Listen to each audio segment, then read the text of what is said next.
ঈদুল আজহা শুধু উৎসবের দিন নয়, এটি মুসলিমদের জন্য আত্মত্যাগ, আস্থা এবং আল্লাহর সন্তুষ্টি অর্জনের এক মহাসুযোগ।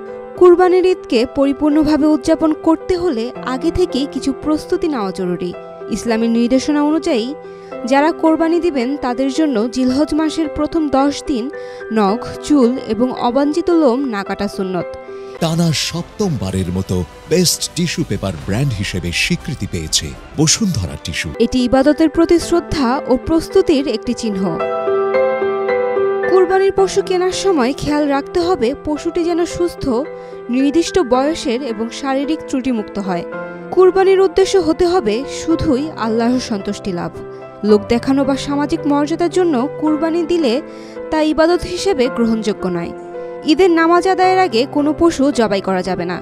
নবী করিম সাল্লাল্লাহু আলাইহি সাল্লাম স্পষ্টভাবে বলেছেন, ঈদের নামাজের আগে কুরবানি করলে তা গ্রহণযোগ্য নয়, বরং নামাজের পর নতুনভাবে কুরবানি দিতে হবে। কুরবানির পশুর প্রতি যত্নশীল হওয়া একটি গুরুত্বপূর্ণ ধর্মীয় নির্দেশনা। তাদের যথাযথ খাওয়ানো, বিশ্রাম দেওয়ার কথা ইসলামে বলা আছে।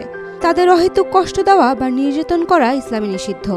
কুরবানির পশুকে এমন স্থানে বাঁধা উচিত যাতে পথচারীদের কষ্ট না হয়।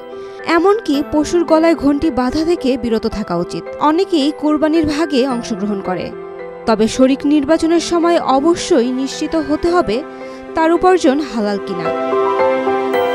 সর্বশেষ, কুরবানির মাংস সঠিকভাবে বণ্টন করাও গুরুত্বপূর্ণ। ইসলামী রীতিতে 1 ভাগ নিজের জন্য, 1 ভাগ আত্মীয়দের জন্য এবং 1 ভাগ গরিবদের মধ্যে বিতরণ করা উত্তম। এতে সমাজের দরিদ্র শ্রেণীর মাঝেও ঈদের আনন্দ ছড়িয়ে পড়ে।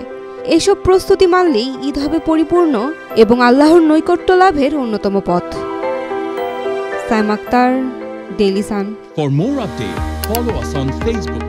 Subscribe our YouTube channel. Get the latest update on www.daily-sun.com.